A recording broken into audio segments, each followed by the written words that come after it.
Hi friends, ಎಲ್ರಿಗೂ ನಮಸ್ಕಾರ. Welcome back to coffee ನಾಡು ಅಡುಗೆ.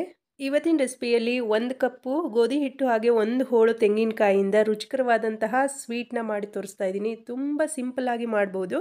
ಒಂದು ದೊಡ್ಡ ಸೈಜ್ನ ತೆಂಗಿನಕಾಯಲ್ಲಿ 1 ಹೋಳಷ್ಟು ತೆಂಗಿನಕಾಯಿನ ನಾನು ಈ ರೀತಿ ತುರಿದು ತೊಗೊಂಡಿದ್ದೀನಿ. ಇದನ್ನು ಒಂದು ಮಿಕ್ಸರ್ ಜಾರ್ಗೆ ಹಾಕ್ಕೊಳ್ಳೋಣ. ಹಾಗೆ ರುಬ್ಬೋದಕ್ಕೆ ನಾನು ಈ ಬೌಲ್ನಲ್ಲೇ 3/4 ಬೌಲ್ನಷ್ಟು ನೀರು ಹಾಕ್ಕೊಳ್ತಾ ಇದ್ದೀನಿ. ಸ್ವಲ್ಪ ಹೆಚ್ಚು ಕಮ್ಮಿ ಆದ್ರೂ ಪರವಾಗಿಲ್ಲ. ಎಕ್ಸ್ಟ್ರಾ ನೀರು ಬೇಕಂದರೆ ಸ್ವಲ್ಪ ಸೇರಿಸ್ಕೊಂಡು ರುಬ್ಕೋಬೋದು. ತೆಂಗಿನಕಾಯಿ ಹಾಲನ್ನ ಸಪ್ರೇಟ್ ಮಾಡ್ಕೊಳ್ಳೋಣ.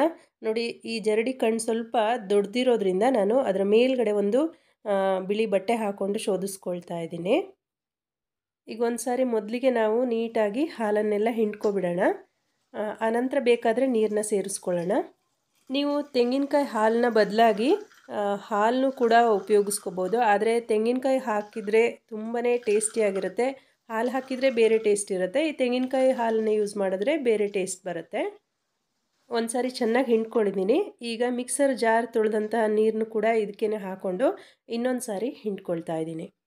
ಫ್ರೆಂಡ್ಸ್, ನೀವು ಚಾನಲ್ನ ಸಬ್ಸ್ಕ್ರೈಬ್ ಮಾಡದೆ ನೋಡ್ತಾ ಇದ್ದರೆ ವಿಡಿಯೋ ಕೆಳಗೆ ರೆಡ್ ಕಲರ್ ಸಬ್ಸ್ಕ್ರೈಬ್ ಬಟನ್ನ ಪ್ರೆಸ್ ಮಾಡಿ ಸಬ್ಸ್ಕ್ರೈಬ್ ಮಾಡ್ಕೊಳ್ಳಿ. ಪಕ್ಕದಲ್ಲೇ ಬರುವಂಥ ಬೆಲ್ಲೈಕನ್ನು ಕೂಡ ಕ್ಲಿಕ್ ಮಾಡ್ಕೊಳ್ಳಿ.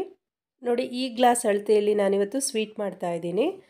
ಈಗ ಮೊದಲಿಗೆ ತೆಂಗಿನಕಾಯಿ ಹಾಲನ್ನ ಎಷ್ಟಿದೆ ಅಂಥೇಳಿ ಅಳತೆ ಮಾಡ್ಕೊಳ್ಳೋಣ. ನೋಡಿ, 1 ಗ್ಲಾಸ್ ಹಾಕ್ಕೊಂಡಿದ್ದೀನಿ. ಹಾಗೆ ಈಗ 2ನೇ ಗ್ಲಾಸ್ನ ಹಾಕ್ಕೊಳ್ತಾ ಇದ್ದೀನಿ. ಈಗ ಸ್ವಲ್ಪ ಉಳಿದಿದೆ, ಒಂದು ಅರ್ಧ ಗ್ಲಾಸ್ನಷ್ಟು ತೆಂಗಿನಕಾಯಿ ಹಾಲು ಉಳಿದಿದೆ. ಇದ್ರ ಜೊತೆಗೆ ಇನ್ನೂ ಒಂದು ಅರ್ಧ ಗ್ಲಾಸ್ನಷ್ಟು ನೀರು ಸೇರಿಸ್ಕೊಂಡು ನಾನು 3 ಗ್ಲಾಸ್ಗಳಷ್ಟು ಮಾಡಿಕೊಂಡು ಹಾಕ್ಕೊಳ್ತಾ ಇದ್ದೀನಿ. ಈಗ ಈ ಗ್ಲಾಸ್ನಲ್ಲೇ 1 ಗ್ಲಾಸ್ನಷ್ಟು ಗೋಧಿ ಹಿಟ್ಟನ್ನು ತೊಗೊಂಡಿದ್ದೀನಿ. ಇದನ್ನು ಒಂದು ಪಾತ್ರೆಗೆ ಹಾಕ್ಕೊಳ್ಳೋಣ. 1 ಗ್ಲಾಸ್ ಗೋಧಿ ಹಿಟ್ಟಿಗೆ 1 ಗ್ಲಾಸ್ನಷ್ಟು ನೀರು ಸೇರಿಸ್ಕೊಳ್ತಾ ಇದ್ದೀನಿ. ಈಗ ಇದನ್ನು ಗಂಟುಗಳಿಲ್ಲದೆ ಇರೋ ಹಾಗೆ ಚೆನ್ನಾಗಿ ಮಿಕ್ಸ್ ಮಾಡ್ಕೋಬೇಕು. ಇದ್ರ ಜೊತೆಗೆ ತೆಂಗಿನಕಾಯಿ ಹಾಲನ್ನ ಸ್ವಲ್ಪ ಸ್ವಲ್ಪ ಹಾಕ್ಕೊಂಡು ಚೆನ್ನಾಗಿ ಮಿಕ್ಸ್ ಮಾಡ್ಕೊಳ್ಳೋಣ. ಅಂಗಡಿಯಲ್ಲಿ ಸಿಗುವಂತಹ ಪ್ಯಾಕೆಟ್ ಗೋಧಿ ಹಿಟ್ಟನ್ನೇ ನಾನಿಲ್ಲಿ ತೊಗೊಂಡಿದ್ದೀನಿ. ಪೂರ್ತಿ ತೆಂಗಿನಕಾಯಿ ಹಾಲನ್ನ ಹಾಕ್ಕೊಂಡಿದ್ದೀನಿ. ಗೋಧಿ ಹಿಟ್ಟು ಉಪಯೋಗಿಸಿರೋದ್ರಿಂದ ಸ್ವಲ್ಪ ಹೊಟ್ಟು ರೀತಿ ಉಳಿದಿರುತ್ತೆ ತಳದಲ್ಲಿ. ಹಾಗಾಗಿ ನಾನು ಇದನ್ನು ಇನ್ನೊಂದು ಸರಿ ಫಿಲ್ಟ್ರ್ ಮಾಡ್ಕೊಳ್ತಾ ಇದ್ದೀನಿ. ಹಾಲು ಹಾಗೆ ಗೋಧಿ ಹಿಟ್ಟು ಸೇರಿ ಸ್ವಲ್ಪ ಗಟ್ಟಿ ಕನ್ಸಿಸ್ಟೆನ್ಸಿ ಆಗಿರೋದ್ರಿಂದ ತೆಳು ಬಟ್ಟೆಯಲ್ಲಿ ಅಷ್ಟು ಈಸಿಯಾಗಿ ಅದು ಇಳಿಯೋದಿಲ್ಲ. ಹಾಗಾಗಿ ನಾನು ಕಾಫಿನ ಫಿಲ್ಟ್ರ್ ಮಾಡ್ಕೊಳ್ತೀವಲ್ಲ, ಅದರಲ್ಲಿ ನಾನೀಗ ಈ ರೀತಿ ಶೋಧಿಸ್ಕೊಳ್ತಾ ಇದ್ದೀನಿ. ನೋಡಿ ಫ್ರೆಂಡ್ಸ್, ಗೋಧಿ ಹಿಟ್ಟು ಯಾವ ರೀತಿ ತಳಭಾಗದಲ್ಲಿ ನಿಂತಿದೆ ಅಂಥೇಳಿ. ಈಗ ಇದನ್ನು 2ನೇ ಸಾರಿ ನಾನು ಅದಕ್ಕೋಸ್ಕರನೇ ಶೋಧಿಸ್ಕೊಂಡಿದ್ದು. ಗೋಧಿ ಹಿಟ್ಟು ತೊಗೊಂಡಂತಹ ಗ್ಲಾಸ್ನಲ್ಲಿ 1 ಗ್ಲಾಸು ಬೆಲ್ಲ ತೊಗೊಂಡಿದ್ದೀನಿ. ಬೆಲ್ಲದ ಬದಲು ನೀವು ಸಕ್ಕರೆನ ಕೂಡ ಹಾಕ್ಬೋದು.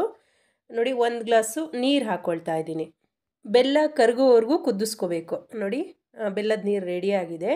ಒಂದು ಪ್ಯಾನ್ಗೆ ತೆಂಗಿನಕಾಯಿ ಹಾಲು ಹಾಗೆ ಗೋಧಿ ಹಿಟ್ಟು ಎರಡರ ಮಿಕ್ಸ್ಚರ್ನ ನಾನೀಗ ಹಾಕ್ಕೊಳ್ತಾ ಇದ್ದೀನಿ. ಹಾಗೆ ಬೆಲ್ಲದ ನೀರನ್ನು ಕೂಡ ಇದ್ರ ಜೊತೆಗೆ ಸೇರಿಸ್ಕೊಳ್ತಾ ಇದ್ದೀನಿ. ಮೊದಲಿಗೆ ಒಂದು 5 ನಿಮಿಷ ಮೀಡಿಯಮ್ ಫ್ಲೇಮ್ನಲ್ಲಿ ಇಟ್ಕೊಂಡು ನಾವು ಚೆನ್ನಾಗಿ ತಿರುಗಿಸ್ಕೋಬೇಕು. ಗಂಟುಗಳಾಗಬಾರ್ದು. ಅದರಿಂದ ಈ ರೀತಿ ಕಂಟಿನ್ಯೂಸ್ ಆಗಿ ತಿರುಗಿಸ್ತಾನೇ ಇರಬೇಕು. ನೋಡಿ, ಒಂದು 5 ನಿಮಿಷ ಆದ ನಂತರ ಈ ರೀತಿ ಗಟ್ಟಿಯಾಗ್ತಾ ಬರ್ತಾ ಇದೆ. ಉರಿಯನ್ನು ನೀವು ಸ್ವಲ್ಪ ಹೆಚ್ಚು ಕಮ್ಮಿ ಮಾಡ್ಕೋಬೋದು. ಸ್ವಲ್ಪ ಹೈ ಫ್ಲೇಮ್ನಲ್ಲಿ ಇಟ್ಕೋಬೇಕು. ಜಾಸ್ತಿ ಅನಿಸಿದ್ರೆ ಮೀಡಿಯಮ್ ಫ್ಲೇಮು, ಲೋ ಫ್ಲೇಮು ಈ ರೀತಿ ಹೆಚ್ಚು ಕಡಿಮೆ ಮಾಡ್ಕೊಳ್ತಾ ಇರ್ಬೋದು. ಇಷ್ಟು ಗಟ್ಟಿಯಾದ ನಂತರ 1 ಚಮಚದಷ್ಟು ತುಪ್ಪ ಹಾಕ್ಕೊಳ್ತಾ ಇದ್ದೀನಿ. ತುಪ್ಪ ಹಾಕ್ಕೊಂಡು ಇದೇ ರೀತಿ ಚೆನ್ನಾಗಿ ಮಿಕ್ಸ್ ಮಾಡ್ಕೊಳ್ತಾ ಇರಬೇಕು. ಹೈ ಫ್ಲೇಮ್ನಲ್ಲಿ ಇಟ್ಕೊಂಡಾಗ ತಿರುಗಿಸೋದು ಕೂಡ ಅಷ್ಟೇ ಮುಖ್ಯ. ಚೆನ್ನಾಗಿ ತಿರುಗಿಸ್ತಾ ಇರಬೇಕು, ಇಲ್ಲಾಂದರೆ ತಳ ಹಿಡಿದು ಬಿಡತ್ತೆ. ನೋಡಿ, 6ರಿಂದ 7 ನಿಮಿಷ ಆಗಿದೆ. ಇಷ್ಟು ಗಟ್ಟಿಯಾಗಿದೆ. ಕಲರ್ ಕೂಡ ಲೈಟಾಗಿ ಚೇಂಜ್ ಆಗಿದೆ. ಈ ಟೈಮ್ನಲ್ಲಿ ಇನ್ನೂ 1 ಚಮಚದಷ್ಟು ತುಪ್ಪ ಹಾಕ್ಕೊಳ್ತಾ ಇದ್ದೀನಿ. ನೋಡಿ, ನಾನಿಲ್ಲಿ 2 ಚಮಚದಷ್ಟು ತುಪ್ಪ ಹಾಕ್ಕೊಂಡಿರೋದು. ಕಂಟಿನ್ಯೂಸ್ ಆಗಿ ಇನ್ನೂ ಒಂದು 5ರಿಂದ 6 ನಿಮಿಷ, ಒಟ್ಟು 15ರಿಂದ 17 ನಿಮಿಷ ಬೇಕಾಗತ್ತೆ ಈ ಒಂದು ಸ್ವೀಟ್ ಮಾಡೋದಕ್ಕೆ. ನೋಡಿ, ತುಪ್ಪ ಎಲ್ಲ ಬಿಡಬೇಕು, ಅಲ್ಲಿವರೆಗೂ ನಾವು ಕೈ ಆಡಿಸ್ತಾ ಇರಬೇಕು. ನೋಡಿ, ತುಪ್ಪ ಎಲ್ಲ ಸಪ್ರೇಟ್ ಆಗ್ತಾ ಇದೆ. ಇಲ್ಲಿವರೆಗೂ ನಾವು ಬಿಡದೆ ಕೈ ಆಡ್ತಾನೆ ಇರಬೇಕು. ಹೆಚ್ಚು ತುಪ್ಪ ಬೇಕಾಗಿಲ್ಲ, ಜಾಸ್ತಿ ಇಂಗ್ರೀಡಿಯೆಂಟ್ಗಳು ಕೂಡ ಬೇಡ.